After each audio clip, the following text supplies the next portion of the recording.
I must say I had set aside an hour to read his 13-page CV and try to prepare a nice introduction, but I think in the dreaded word known to faculty and students alike here, Canvas intervened, and so I was busy sorting out Canvas disasters. And so I did not have time to read his entire very long CV. But Levi is currently associate professor at North Carolina State University, although guesting here with us this year as the Toyota visiting professor. I have known him since we were young sprouts in graduate school, not so long ago. Yeah, I'm trying. And he has, since graduating from Princeton with a PhD in the Department of Religion, published a voluminous amount of articles, some co-edited volumes, I believe, but his most recent and first of many, I assume, solo monographs is this work, Soka Gakkai's Human Revolution, with this beautiful cover up here. And I would like to take a moment to plug this book. I think it's really impressive, both because Levi is a very astute reader of texts, if I may say so, even though it feels weird to praise my senpai, and also because this book is built upon years of field work in Japan. So it really has a kind of depth that I think is quite rare in the field. I also, as a medievalist, admire his commitment to thinking about medieval sources too. And you can see the very detailed discussions, I believe, of doctrine in here that are well beyond the realm of a scholar of medieval literature, let's put it that way.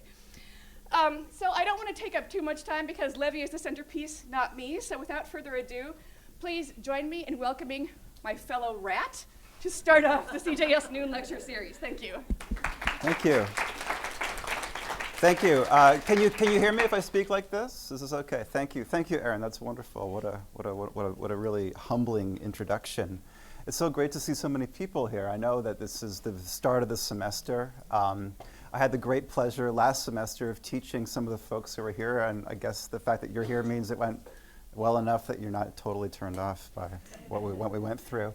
We had a really convivial and very mutually informative seminar on religion and politics in Japan. And that's what I want to talk about today. Essentially what I want to do is go through a kind of first-person perspective on a map of this very convoluted topic. It's actually multiple levels of convolutions for some reasons I want to talk about. So religion is a very touchy topic in contemporary Japan. On the face of it, it shouldn't be. If you are at least casually familiar with Japan, much of what informs your image of the country is probably inflected by religion. If you visit Japan as a tourist, you are almost certainly going to go through too many shrines and temples.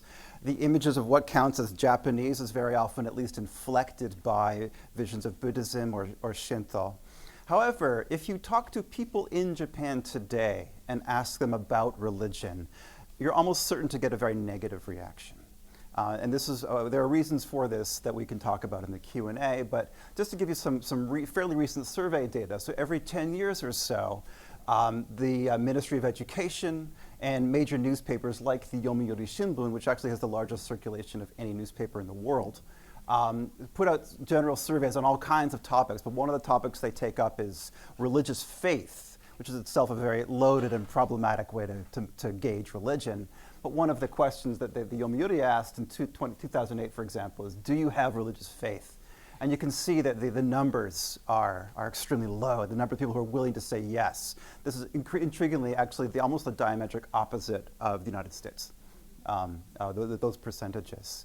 The numbers go even lower if you ask follow-up questions. So, for example, the 2010 World Values Survey, one of the questions they asked was about trust in religious organizations. Japan ranks the lowest in the world, below the People's Republic of China, which is an officially atheist country. So that's pretty remarkable.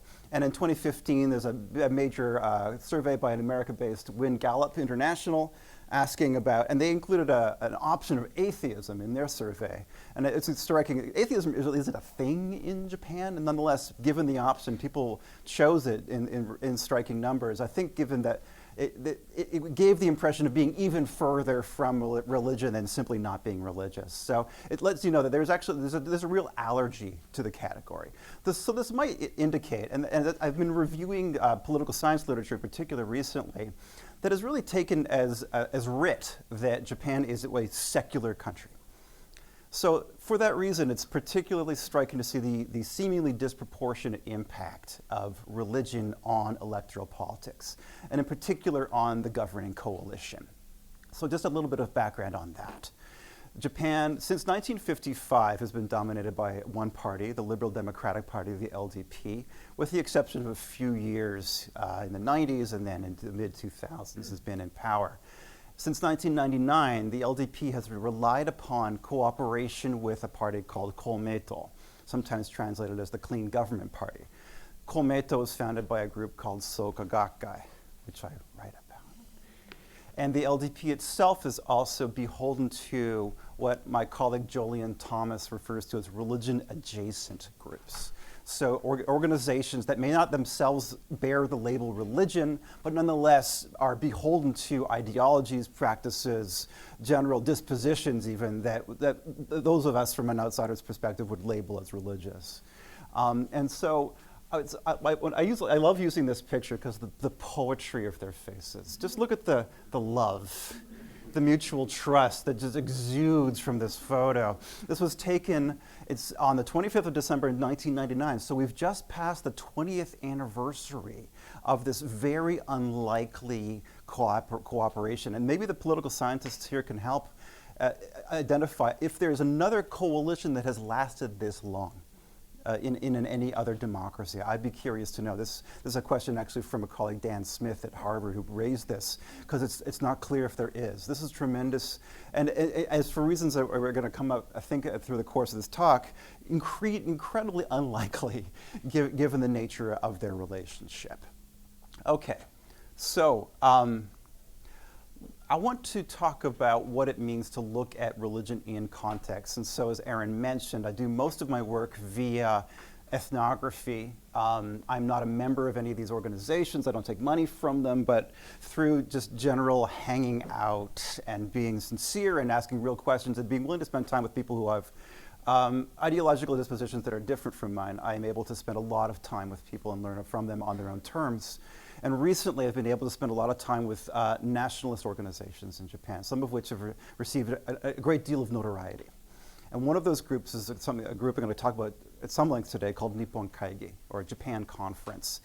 They were kind enough to grant me a ticket to a massive celebration that they coordinated in November of this past year, and that the Center for Japanese Studies was generous enough to support me going to Japan to carry out subsequent research on that event. So we are now in the second week of the second year of the Reiwa era. Last year was retroactively declared the founding year of Reiwa. This is the era name that's been given to the new emperor's reign, the Emperor Naruhito. And I don't know if anyone pays attention to Japanese news. It would have been impossible to not see the tremendous series of ritual that marked first the abdication of the former emperor into the ascension to the throne of the new emperor. There's a certain amount of controversy surrounding especially the amount of money, public funds that were spent, including controversy, intriguingly, from the younger brother of the emperor, who was heir apparent to the throne, noting that this was potentially in violation of Japan's post-war constitution and the stark division of religion and government that is supposed to be maintained. So, for example, the actual the enthronement ceremony, which was held in the Imperial Palace, representatives from 196 countries attended, and here you can see the Prime Minister and members of the imperial family and people from the Kōmeitō, or the Imperial Household Ministry, raising their hands in the 3 times declaration of Banzai, long life, eternal life, for the new emperor.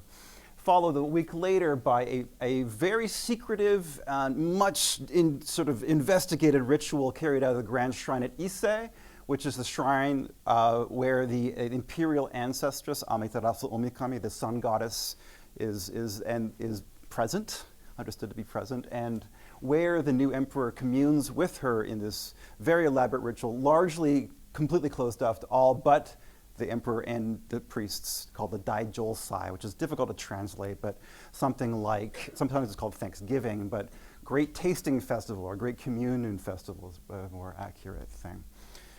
So the public wasn't allowed in on any of these things. The one ritual where ordinary people who weren't part of the imperial household can really engage with the new emperor was coordinated in November. And so this is proof I didn't go to Vegas blowing Michigan's money. I actually went to Tokyo. So I was able to take part from a kind of bottom-up perspective on this massive event. It was estimated that something like 40,000 people came and also performed. The evening was dedicated to this grand spectacle of sound and vision with full orchestras, multiple bands, taiko, drumming, opera singer, a pianist, and the boy band Arashi. They're kind of my age, so I don't know if boy band still. Nonetheless, you're still once in a boy band. I think you're always in a boy band. And so there are advantages and disadvantages to this kind of field work. So one of the things, I wasn't able to watch the parade because I showed up with my ticket, sort of ready to go, and we were ushered into this front seat pavilion because Nippon Kaigi, the organizers, had special seats for their members. They were not, however, the most privileged of the people to attend, and I'll explain that in a second. So people were trying to sneak out and take peeks of this tremendous series of performers who came from all over Japan, largely from shrines. They brought the portable shrines, or they're called the omikoshi. They brought larger versions of those, which are often called dashi. They're kind of like giant trucks, which are usually pulled or pushed by people. There were all kinds of spectacular performers here. There's these men from Akita who raise these huge bamboo poles with lanterns, and they even get into the point where they can hold it with one finger. It's really cool. I wanted to see that. And here, decorated it with the extra of the Japanese flag on top. As the sun set, we all prepared ourselves, and we had lanterns that were given to us with a little light inside. We were given paper flags to wave. And then the emperor and the empress came out onto the bridge Nijubashi. Every New Year, every January 2nd, this is one of the rare times where ordinary people are actually allowed to lay eyes on the imperial couple. They come out and they wave to the crowd every New Year's.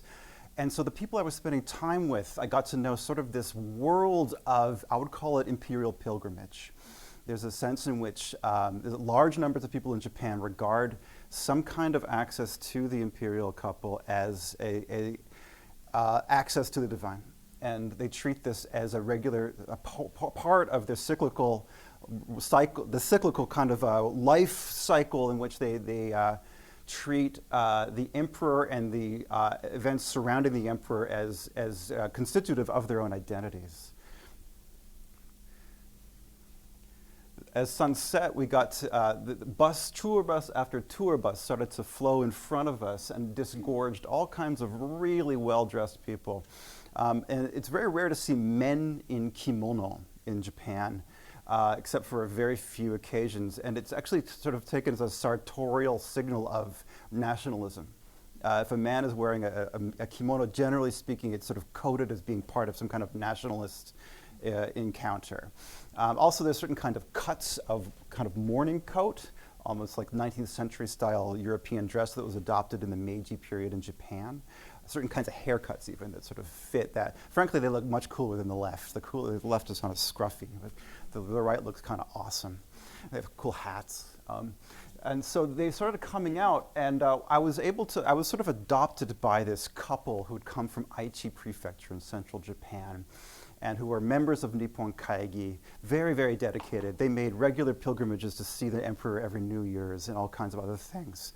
And they, the husband of the family I was with spotted a friend in this VIP section and came back with a chirashi, a sort of information sheet about what was going on. Well, these were parishioners in shrine groups, local shrine groups, where bus tours had been organized, bringing them in. If they were willing to pay a fairly hefty fee of 35,000 euros, about $330 or so, 350 maybe now.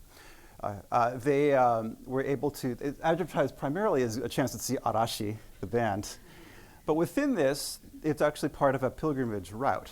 They would visit Yasukuni Shrine to perform their obeisance to the enshrined 2.4 million war dead, the spirits.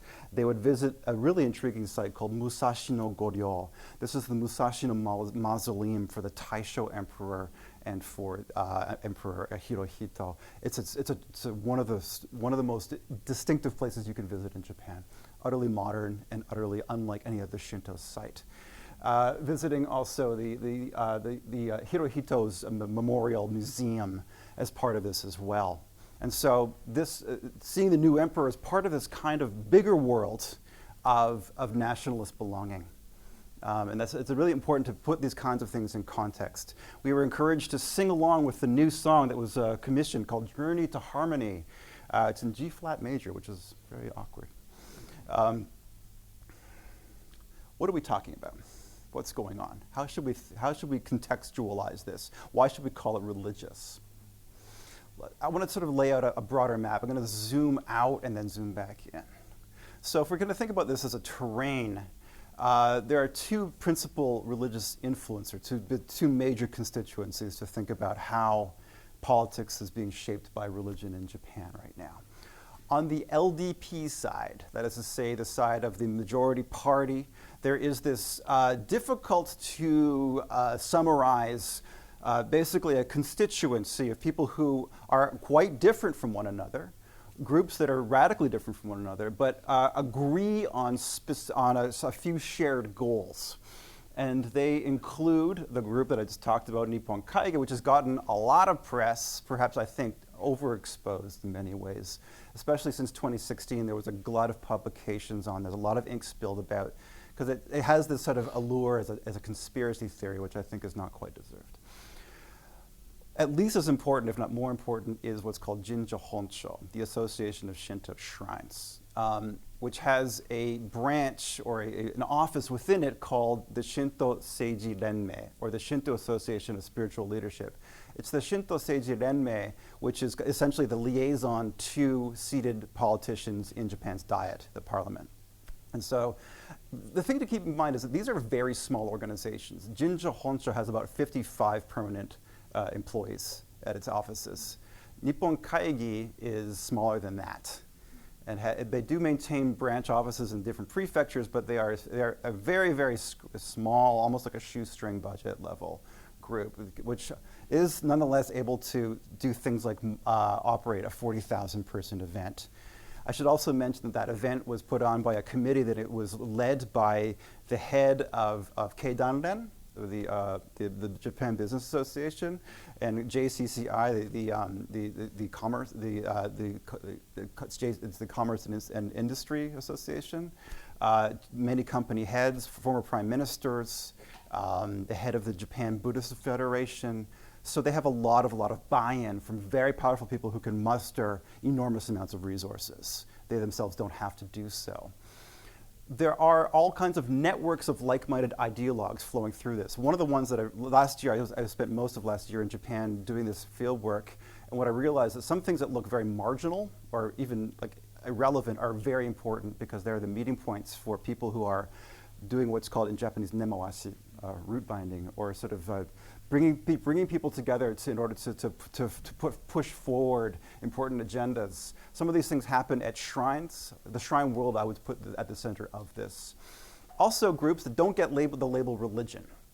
So under Nippon Kaigi's umbrella are a lot of what are called ethics training organizations that actually publicly renounce religion as an identity. So we're not religious, making sure you know that. They carry out rituals, they believe in transcendent powers, they have the equivalent of priesthoods, things like that. We're not religious.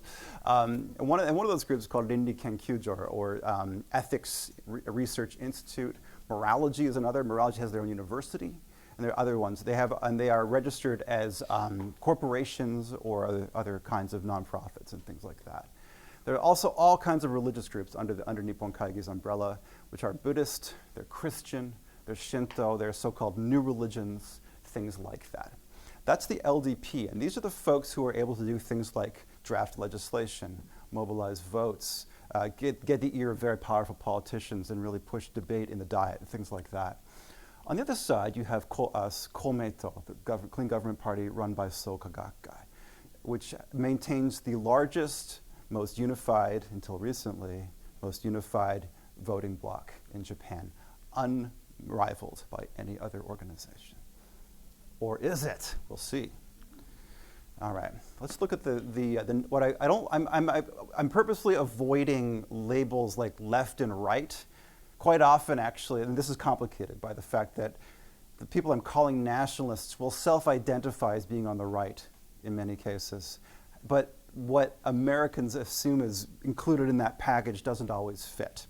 In fact, there are quite a few things that they're quite enthusiastic about that Americans would label as left, especially when it comes to issues of social welfare, for example. When it comes to the nation, things are a bit different. So I mentioned there's this broad swath of different people who actually don't get along with one another. They talk trash about one another in really astonishing ways, at least in my experience. But they do share some immediate and some ultimate goals, I would characterize these as. So some of the immediate sort of short-term objectives that they're aiming at. The first one absolutely is an attempt to revise Japan's constitution. So Japan is constitutionally, it's an outlier. It has the longest unrevised constitution in history. It was drafted under occupation authorities led by the United States in 1940. It was promulgated in 1947 and is perhaps most famous for Article 9, which is known as the Peace Clause, which denies the use of war as a means of settling international disputes and for maintaining war materials. And of course, this has been, the interpretation of Article 9 has been revised steadily in the more than half century since it was promulgated, and now is heavily compromised, especially since 2015, by new legislation that allows for what's called Shūdan-teki Jieiken, or the right of collective self-defense, and is perhaps going to be even really put to the test. As of December 27th, there was a cabinet decision to send Marine Self-Defense Forces boat and accompanying aircraft to ply the waters of the Strait of Hormuz. This is before everything started to go down in Iran. So this is going to be a really key moment to see how the Japanese government in general deals with the reinterpretation of Article 9, but specifically how the constituencies I'm talking about are going to mobilize votes in light of what's happening. Okay? The people I spend time with, the Nippon Kaigi crowd, the Shinto crowd, and others like that, they don't want any of this. They don't want this constitution at all. They want they want to eliminate it. They want to do away with it. They want to usher in a polity that centers on the emperor. They uphold the principles of the 17-article Constitution of 604. That's not a typo. It's 604. In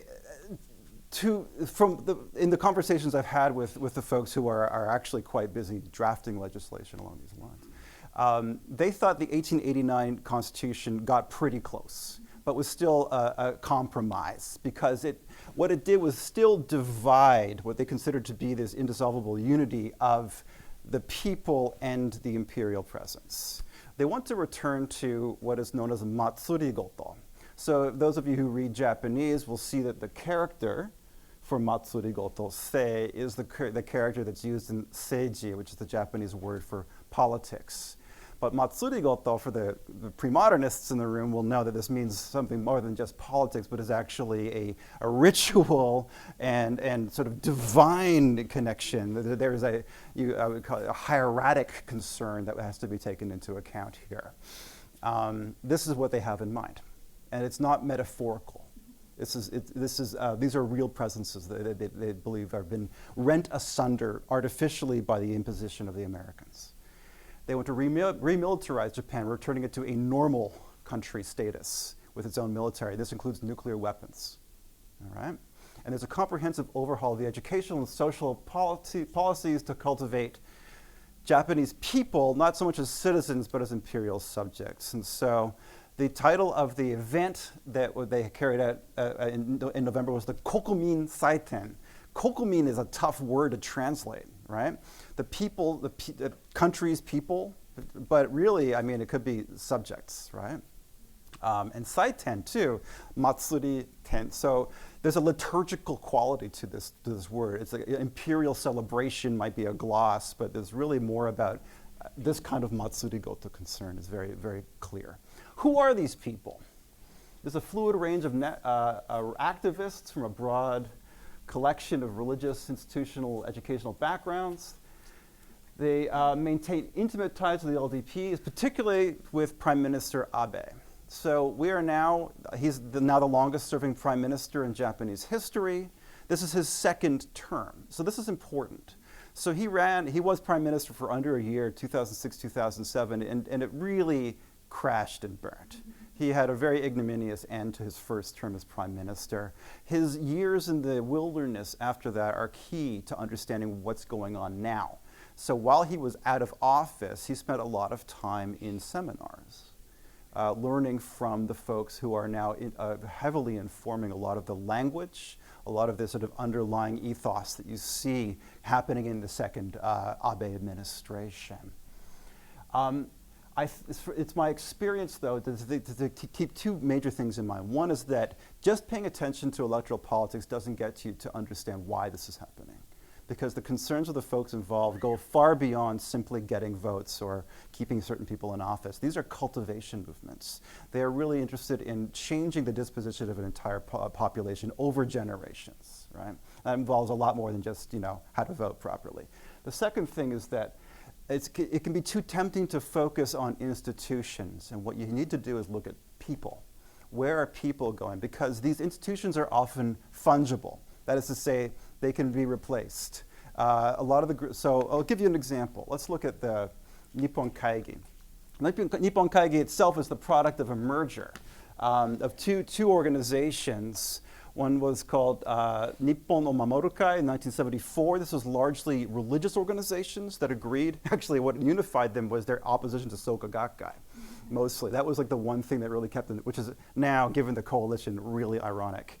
And then they merged with a group that came together in 1981 called Nippon no Mamoru Kokumin Kaigi that was buoyed by their success in guaranteeing that Japan retained what's called the Nengo Seido, the Emperor-era name law. So we are now in the second year of Reiwa. There was a period in the 70s, pushed largely by the Communist Party, that they wanted to get rid of that way of dating, using that dating system.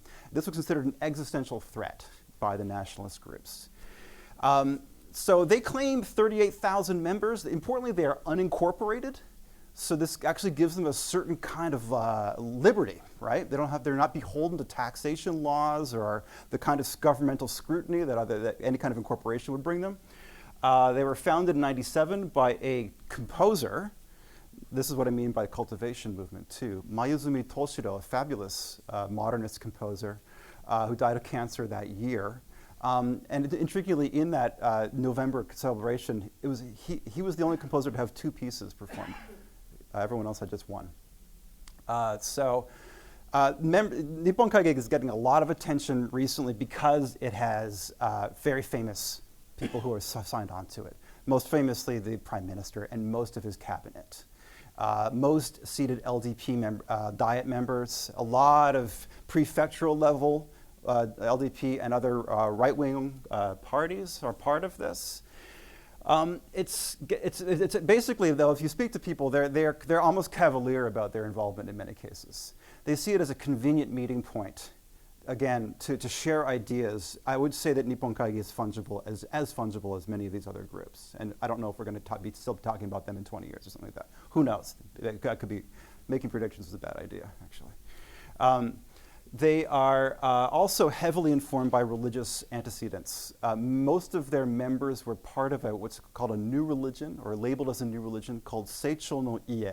Seicho no Ie was a big deal in Japan, especially in the 1930s, and was quite popular during the wartime era. Very, very nationalist, very spiritist organization, which has essentially become quite minor in the present day.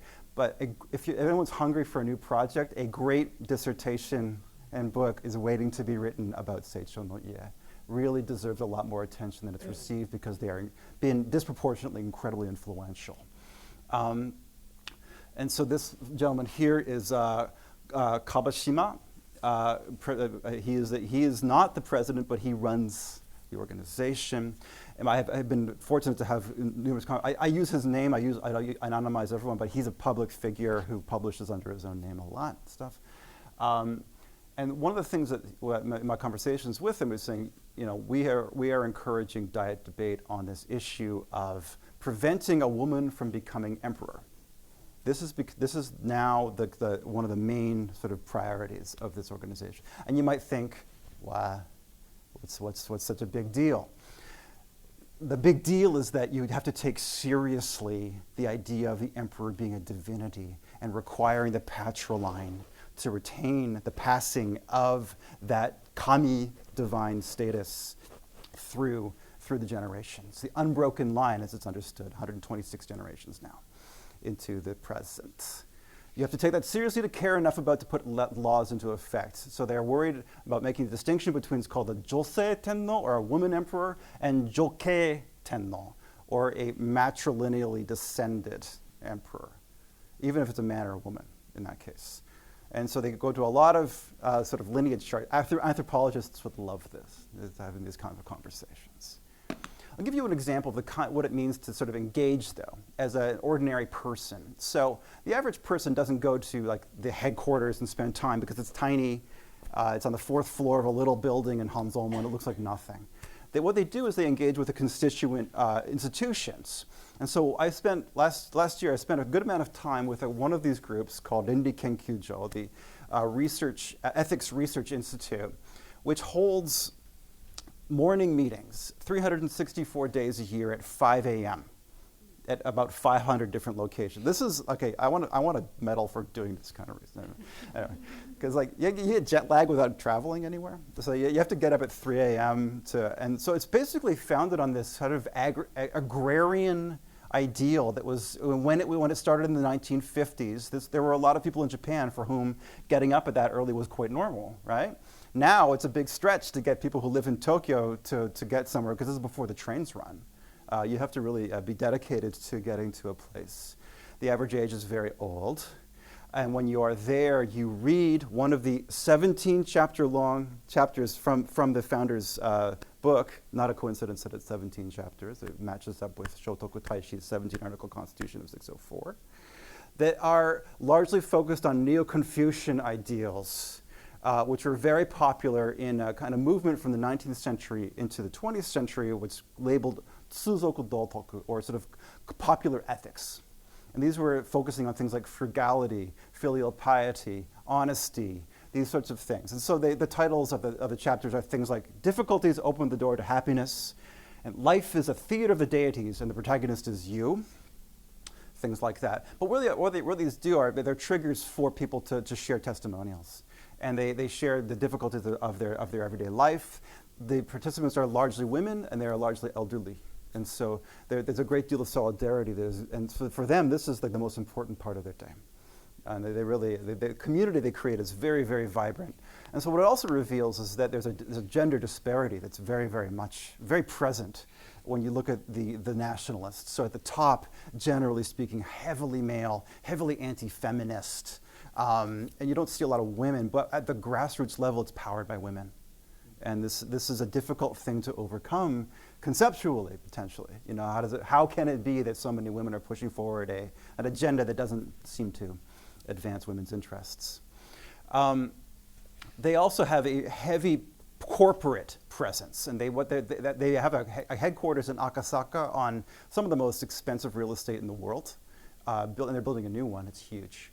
And because they bring in a lot of money running seminars for company employees on how best to use these values to forge solidarity within companies. It's obviously really successful. And so these groups are very entrepreneurial.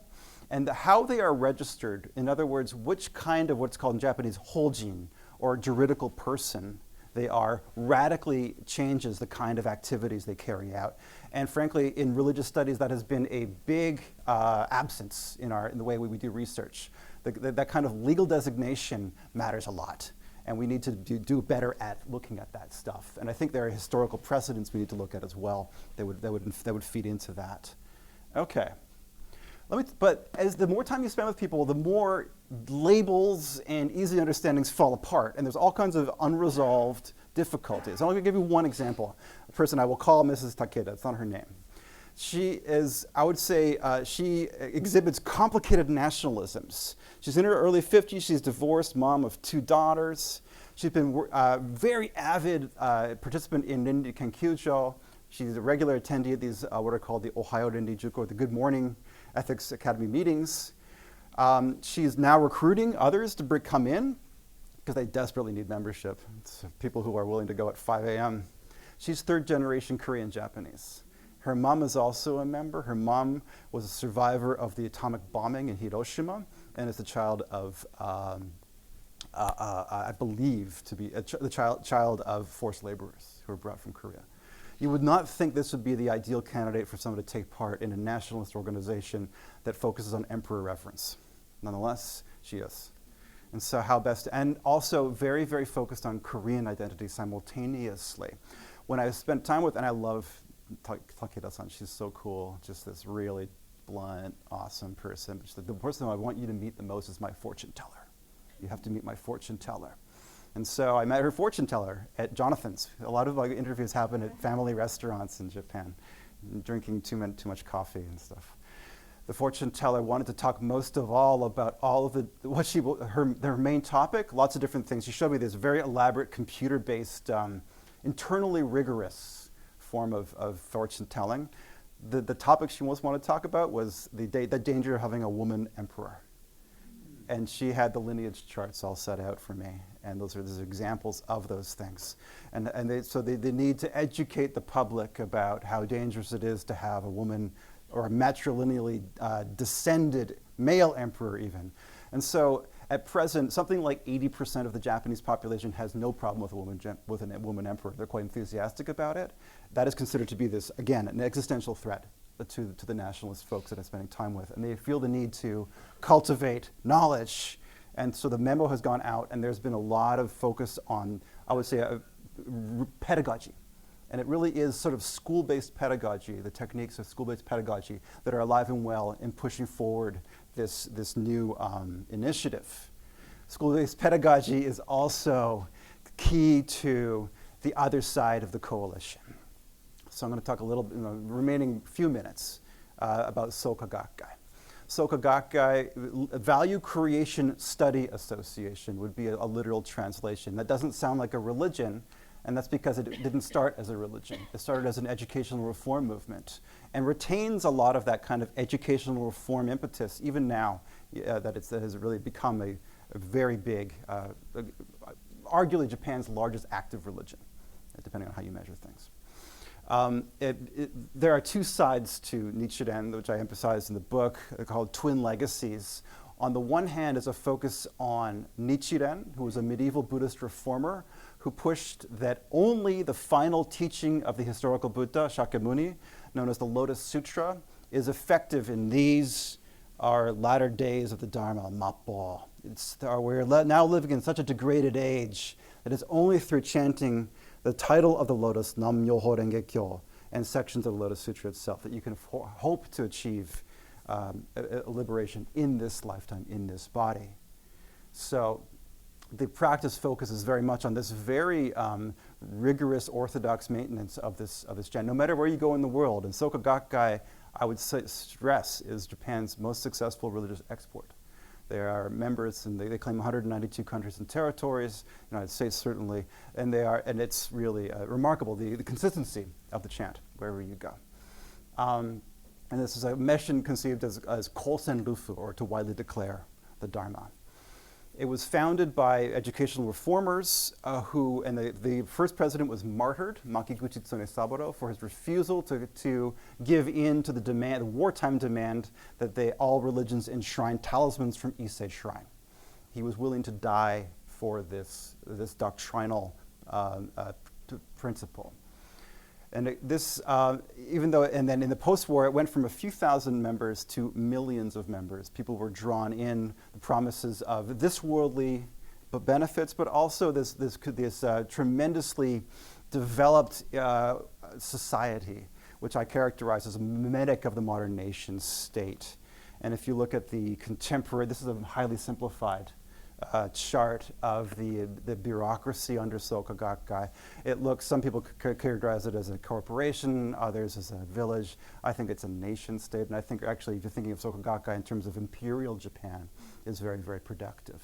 One of the ironies is that the organization took the very entity that martyred their founders and made a utopian version of it. And so you look at the way people operate in the group today. They are mustered into cadres. They have a flag that oversees de facto sovereign territory. They pay taxes. The way that money is gathered is called zaimu, and the Ministry of Finance in Japan is the zaimusho. They have their own constitution that was promulgated in 2017. Some people have given me blowback on that. I think I'm holding my guns. I'm thinking, no, this is absolutely right. And of course, they're most famous for their political engagement through Kōmeitō. And that's allies. They also uphold absolute reverence for the honorary president, Ikeda Daisaku, who is their absolute authority in all matters. Ikeda Daisaku has not been seen in public since May of 2010. And so the fate of Soka Gakkai after the lifetime of Ikeda is the question for religion in Japan today. What will happen to this massive organization after it passes from direct control by a charismatic authority? Especially, for example, what will happen to the coalition? Because up to the present, the LDP has depended to an enormous extent on the vote gathering by Soka Gakkai members who treat electioneering as a component of their religious practice, as important as chanting the lotus, as converting others. And so there's been some recent articles by political scientists pointing to how effective this is and how much the LDP is beholden to it. So basically, and this is from a recent article by Adam Lift and Kōmeitō, who are political scientists, who point to the fact that if you take 80% of the Gakkai vote away from the LDP candidates who are running the national level, the LDP would only have 47% of the lower house. It would put it at the same rate it was at in 1993 when the LDP lost its power. And so they are absolutely beholden to the Soka Gakkai, even though they honestly hate one another on a level that's difficult to describe. For the ideologies of Soka Gakkai, as you can see from this previous picture, is not one of Japanese nationalism, right? It's very much an internationalist vision. It's very utopian. It focuses on this sort of mid-20th century peace movement. And for the people who came up in the group, all of their activities were focused on world peace, what it meant to get rid of nuclear weapons, to live in a world without military conflict. And so now they're called upon to push forward with legislation that would, for example, that has already reinterpreted Article 9 and potentially even adding to the Constitution, revising it for the first time to acknowledge the legality of the Japan Self-Defense Forces. And many of the critics, a rising number, I would say, of critics in Soka Gakkai see this as a slippery slope. Particularly now, I'd say, if they're going to be dispatching troops to the Middle East, if there is an incident, if one soldier gets injured, we're going to see a radical shift, potentially, in the power that Kōmeitō has to muster votes. So we're already seeing this. The prevailing wisdom is that Soka Gakkai was a unified voting bloc that was reliable, and therefore the LDP could just depend on it to gather votes and support their candidates. Since 2015 in particular, things have really started to change. In the absence of Ikeda Daisaku being a force there to intervene, to offer interpretation, to be a sort of a singular voice around which members could muster, we have this proliferation of orthodoxies. So those of us who study religion have seen this before, where you start to see the aftermath of a founder, the multiple claims of being the proper heir to that person's dharma. And that's absolutely what's starting to happen now. And so, for example, in 2015, there were 11 new laws that were pushed through that allowed for collective self-defense. And there were massive demonstrations in front of the Diet that summer. And that, for the first time, included members of Soka Gakkai who were waving the Gakkai flag, and a few other places were holding up pretty harsh statements. So, for example, on the left at the top there's a sign pointing to Yamaguchi Natsuo, who's the head of Kōmeitō, and it says Butsubachi, which is like Buddhist demerit. It's a really rough thing to accuse someone of.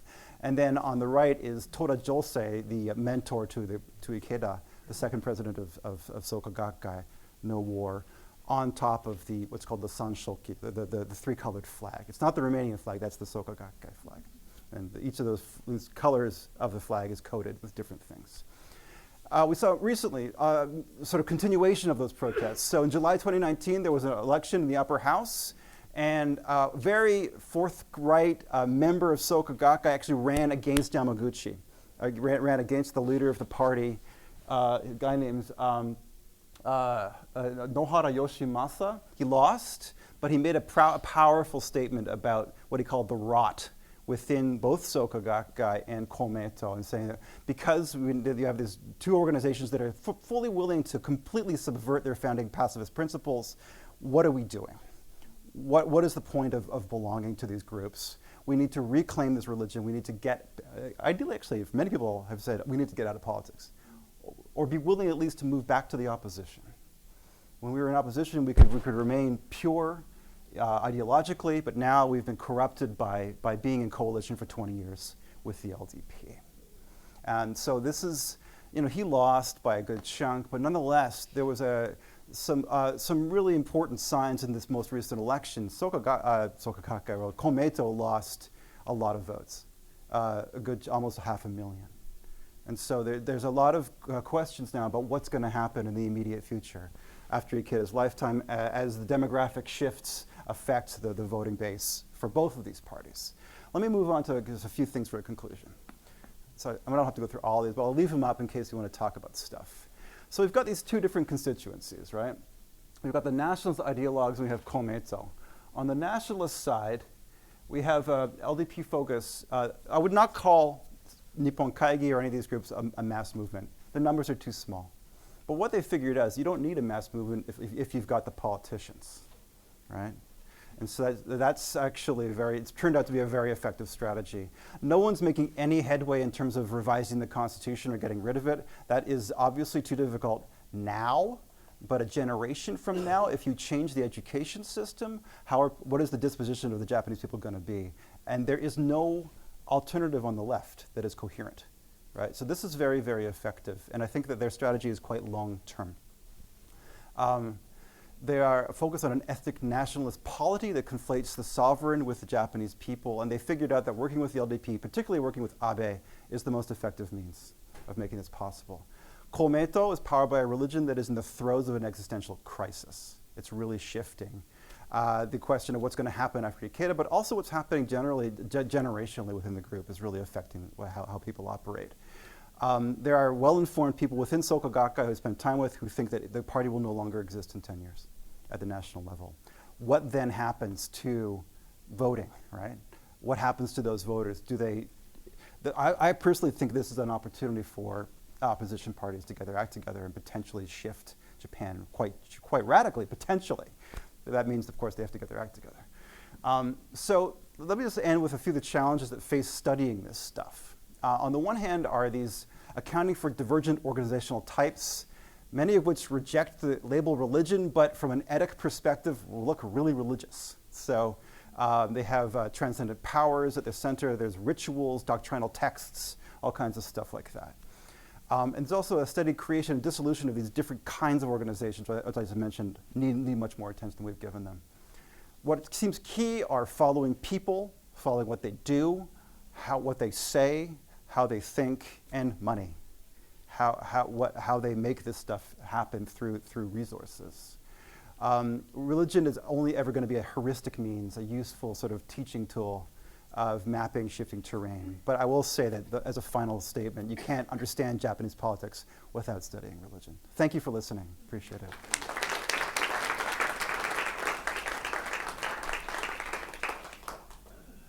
Thank you, Levi. We have time for some questions and answers. So, Levi, I'll let you steer, and Sure. then Yuri and I will run around with the mics. Thanks. Oh, Barbara, sorry. Oh, yes, please. Please go ahead. Yeah. If you don't use a mic, that'd be nice. Thank you. So this might sound flippant, but I don't mean it that way. So if I purchase omamori at shrine, how much of that money do you think is going towards this movement? I mean, because I used to buy them just to help, maintain the facilities and such, but maybe. I see what you're saying. Okay, one thing to really keep, okay, so for example, I want to mention one of the groups called Jinjo Honsho, the Association of Shinto Shrines. They have about 50 employees and they oversee 80,000 shrines. And many of these shrines that you'll visit will be independent religious juridical persons. The shrine priest may choose to be absolutely down with supporting nationalist agendas, might be completely opposed. There's no way, you would have to know the priest to know what was happening. And it's also very likely that if you go to a shrine, there isn't a resident priest, because there's only about 2,000 or so full-time Shinto priests in Japan for 80,000 shrines. So there's a huge disparity. Most people think of the big ones that they see on TV and they go visit for New Year's, for example, that are like Meiji Shrine and things like that, or they're massive, right? But the vast majority are tiny. And I'm assuming, maybe you went to a neighborhood place, it wasn't a big deal, But, I mean, truth is, it comes down to the individual priest who's involved. That's generally how politics works, actually, especially the religion side of it, I find. It's very much driven by that's what I mentioned. Focusing on people rather than institutions is the most informative way to understand things. But thanks for your question. I wouldn't worry. I would still buy the omamori. They're not that very expensive. Yeah, for sure.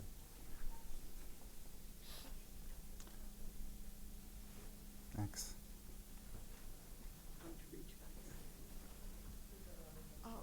I'm not sure if, the disconnect between the statistics you began with and you're making it perfectly evident that there's a lot of religious feeling going on in Japan. How is it a matter of vocabulary, perhaps, that shūkyō is not really what people are thinking about when they say they're not religious, that perhaps this kind of religious feeling is translated as patriotism, perhaps, or what? Could you comment on Absolutely. that? I'm glad you raised that. So a few years ago, I was staying with the parents of a good friend of mine in Japan. They live in Chiba Prefecture, sort of eastern side of Tokyo. It's like the New Jersey of Japan, right? So it's totally ordinary kind of suburban community.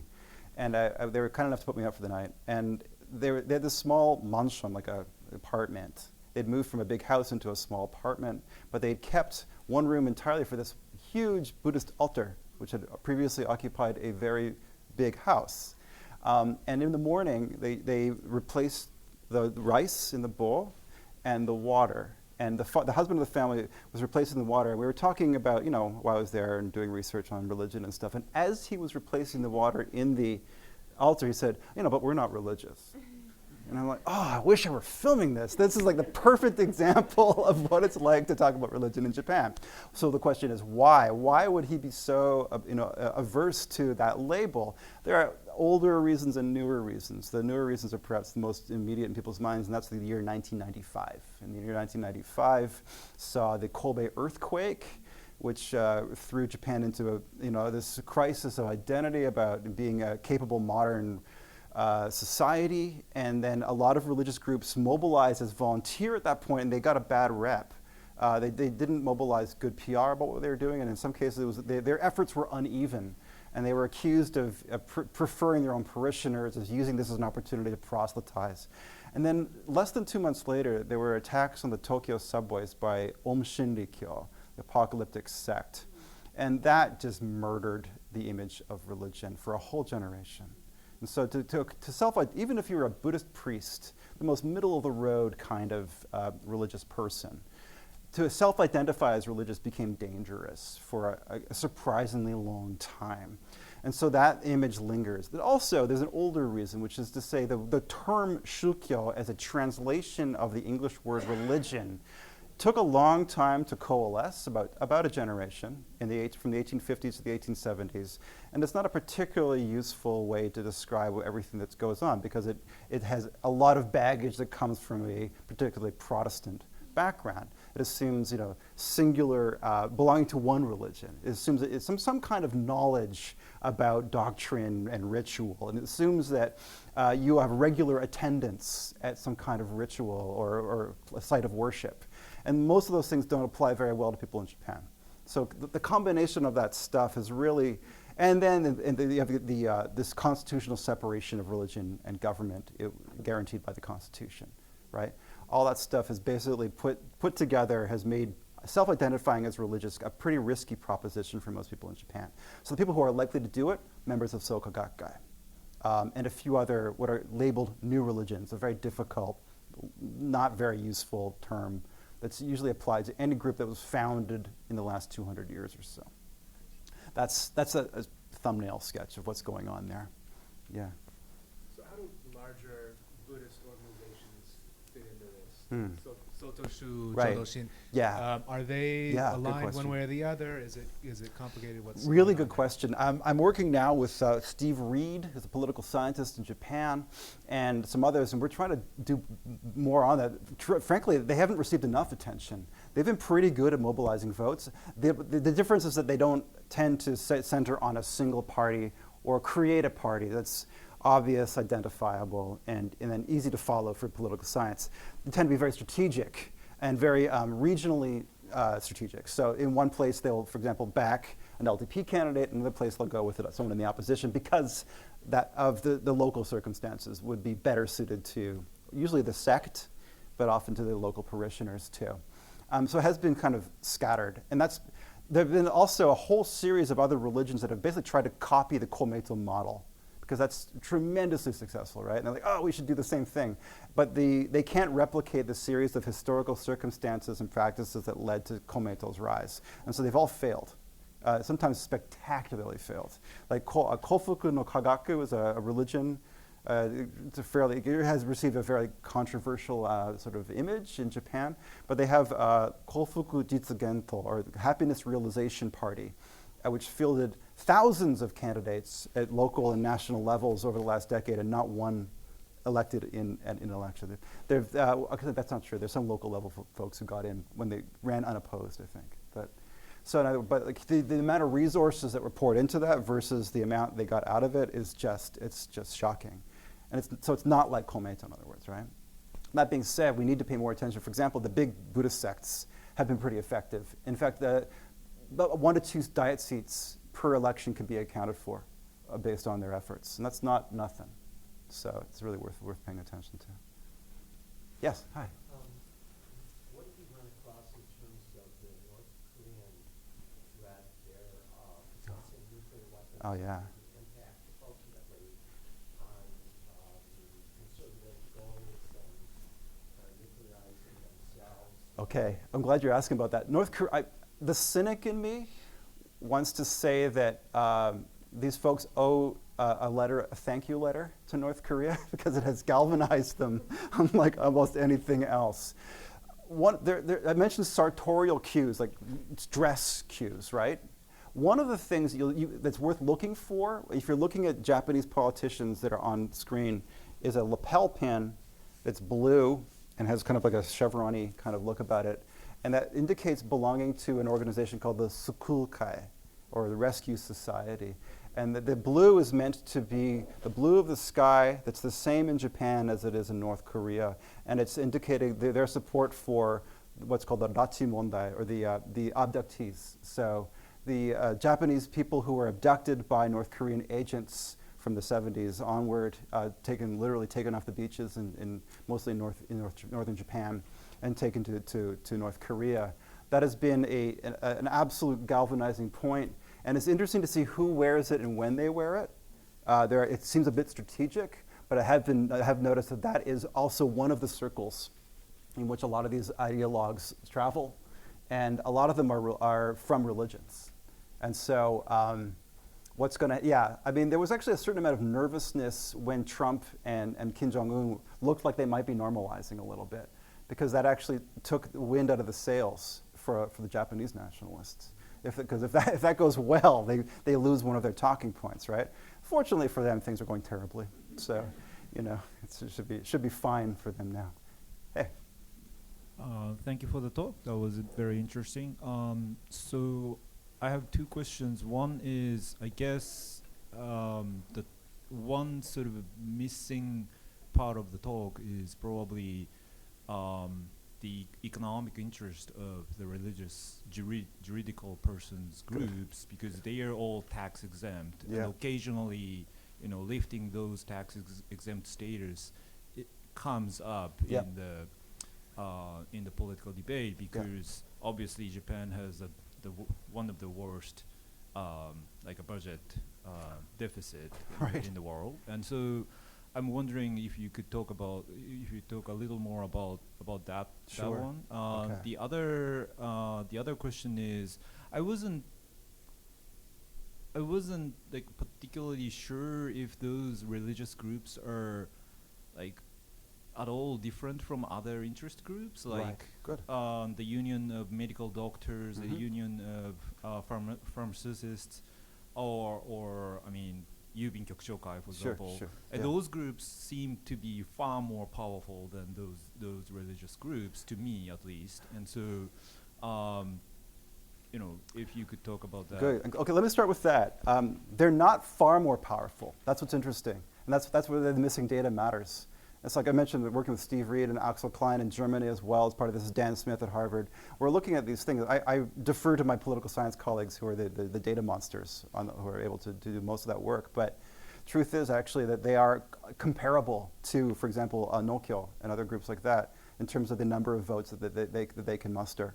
And so they just haven't received as much attention because it's kind of a stigma to look at religion in political science, frankly. And that's been ignored, I think purposefully ignored in some cases. So the argument that they're making is they are interest groups. The religions are interest groups, and your point is exactly right. They're not that different when it comes down to how do they operate? They operate to mobilize votes and to move legislation that's in their interest, right? This is what interest groups do. That's precisely what the religions are doing as well. And that also fits into the other point about the finances. So Soka Gakkai was under direct threat when Kōmeitō was in the opposition, particularly after 1995. 95, the Shinto attacks on the subway inspired enormous moral panic in Japan. And in 96, there was a series of laws called the Laws. They were essentially revisions of the 1951 Religious Juridical Persons Law that would make it much more scrutiny on religions and be able to dissolve religious juridical persons if they engaged in mass murder, things like that, right? What was clear was that these were not focused on Om Shinrikyo. Om Shinrikyo by this point was like a tiny, heavily surveilled sect that was not a threat. They were focused on Soka Gakkai. And this was a chance for the Gakkai's many enemies to come together to really put that in. This is considered a major motivation for Kōmeitō to join the LDP in coalition, because it protects them from precisely that kind of thing. It also protects their sources of revenue.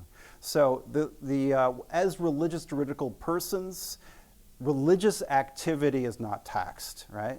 But religious activity is tough to come down on what counts and what doesn't count as religious activity. And there are certain things that don't. For example, employee salaries might not count as religious activity. Paying the salaried employees of Soka Gakkai. It's worth noting that the Panama Papers had an entity called Soka Gakkai Inc.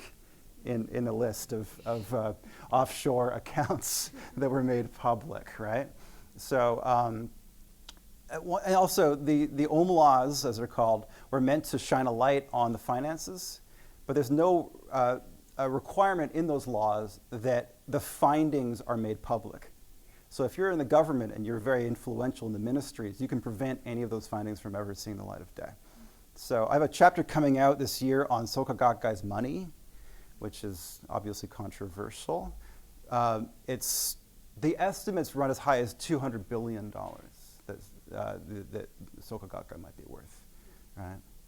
In terms of real estate, corporate holdings, and this enormous flow of cash that comes from parishioners. And that's a big example, but religions across the board are very, very careful about this. If they lose, as you mentioned, there's been this sort of rise and fall of concern about, their money, right? And so that usually focuses on their juridical status. All of the religions fall under a bigger category called koeki hojin, or public interest corporations. And so if you're a public interest corporation, you have to serve the public interest. And so politicians are sometimes focusing on religion, saying, you're not doing your job properly. You're not following this list of what's supposed to count as public interest. And the religions usually have to then come together and defend themselves, because if they lose their tax status, they're gone. They will disappear. The temples, only a few touristy temples might survive, basically. A large percentage of Japan's religious world would disappear. And so this is a big deal for them, as you can imagine. It's also obviously, it's a very obvious target for politicians, because it's such a large amount of money, potentially, that they could get. They're not going to get it. They're not going to get it thanks to the coalition, probably. Yeah. Yeah.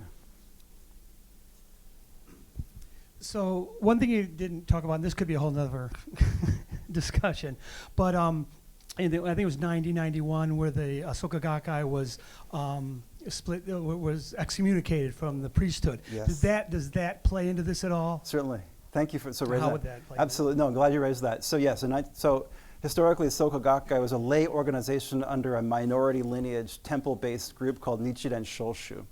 And in November 1991, Nichiren Shoshu effectively excommunicated 95% of its parishioners.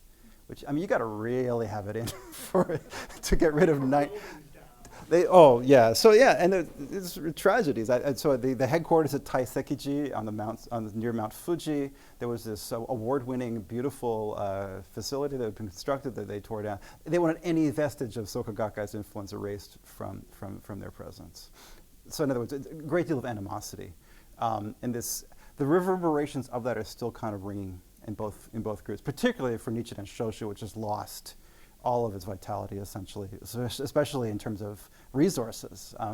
It's rendered basically back to what it was, which was a very small sect based in Tokugawa, Japan, that was like a temple-based group, and they kind of wanted to maintain that. Basically, it was a fight between two very dynamic personalities. Then third president Ikeda Daisai, who became honorary president because of that fight, and Abe Nikken, who actually just passed away a few months ago at the age of 96. So that had an impact on what it did. It was it galvanized attention to Ikeda after 91 within Soka Gakkai. It apotheosized him even to an even greater extent, and it made voting, drumming up votes for Kōmeitō that much more of a demonstration of loyalty. And so I think what it might have done is made it more easy than it would have otherwise been for them to enter into the coalition, because that was they hated the LDP and they were so opposed to it for decades. And it did still take them years to get people accustomed to, holding their nose and voting for the LDP. But still, I think maybe because if they didn't do so, they would be directly disloyal to Ikeda. Now there's no more dilution with the priesthood, right? So things like that are important. Yeah. Thanks very much. I found it really fascinating. I'm glad you sort of laid this out. It's constantly very perplexing to me, so I feel that it really helped me understand this. One thing that feels like I still don't get is basically, you've presented some nuances of nationalisms and the like in this. What about sort of xenophobia? And I'm thinking, in the United States, it gets conflated with terrorism. Sure. You have internal terrorism, homoshinikyo, and that sort of thing in Sure, Japan. sure. And then you have different notion, and race or ethnicity would come into different account. I thought Takeda-san was especially interesting character, not the one I would expect to do. A really wonderful sort of case study, I'm sure.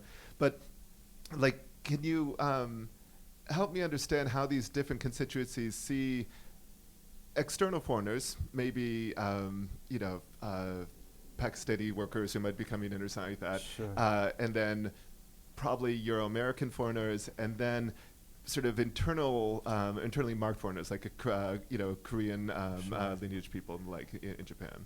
That's a really, really important consideration. I raised it, I think, very briefly here, talking about this being essentially an ethnic nationalism, right? But that's never easy in reality, in practice, right? That things play out in unexpected ways, unresolved ways. Honestly, I'm still trying to figure it out. That's also one area where the different groups don't agree. It's quite striking, actually, the extent to which there's some groups which are anti-racist, that take up Japan is a very racist country, and they confront that, and they're in the minority, but they do sort of confront that. Most of the nationalists, though, sort of perpetuate what was in place in the middle of the 20th century, and because it fits in with the bigger picture of this imagined greatness of Japan during the pre-war and wartime years, where the greater East Asia co-prosperity sphere, right, where Japan is there to rescue Asia from Western imperialism. And so they can demonstrate their racial continuity, yet superiority over the Chinese, the Koreans, and others who they're invading. That is very much in place, and I think they want to many of the people who seem to be closest to the Prime Minister actually want to return to that kind of ethos. But it's not unified, right? And so, so within that you have, a marked racism against African-descended people or darker-skinned people, and so there's a concern about, making sure that, workers we need a labor force in order for Japanese industries to survive, but making sure they only come in as temporary visa holders and only grudgingly at that, right? That kind of thing. But again, even there, I'm not sure. Because Takeda-san's a good example of that, right? She's totally down with taking part in this organization. Which puts forward this emperor reverence, and which comes with that big package, right? And she's there in their face. I'm Korean. I returned to Korea with my mom so she could visit the homeland. She doesn't speak Korean, right? And nonetheless, there's this kind of this loyalty that's there. So these things don't get resolved, is my guess. And that's what I think is the power of ethnography, is that it messies the picture in really productive ways. You don't get to say it's like X, because it's not real. It's like X put us out of photo. It's like a bunch of other stuff. Yeah. Thanks.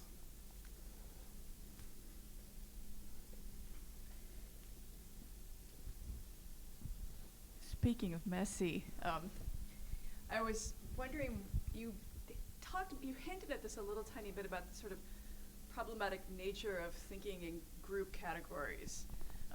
Because actual human beings also move between these groups too. Yes.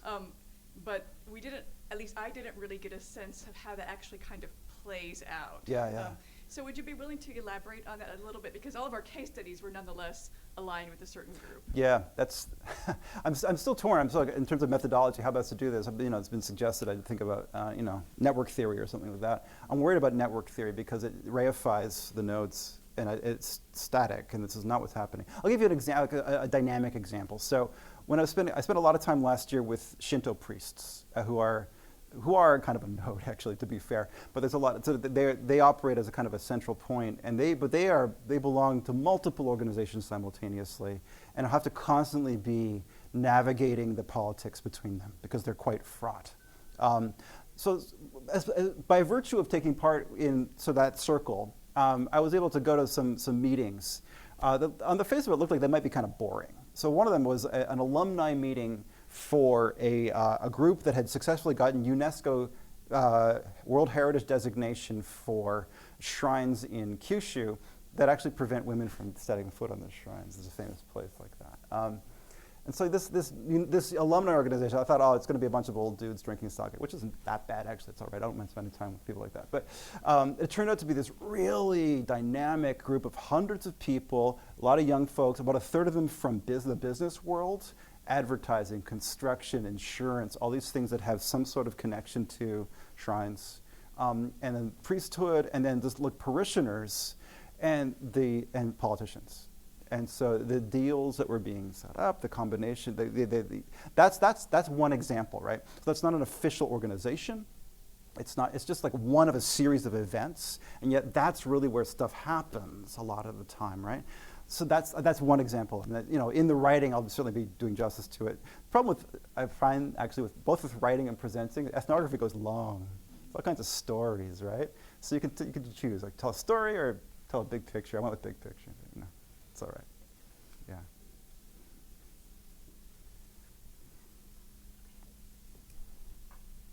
Well, in that case, I think it's time for us to wrap up. So thank you all for coming out. Thank you to Levi for starting the year off on an auspicious note for the talk. And please join me in giving one final round of applause to our speaker for today, Levi McLaughlin. Thank you so much, everybody. Appreciate it.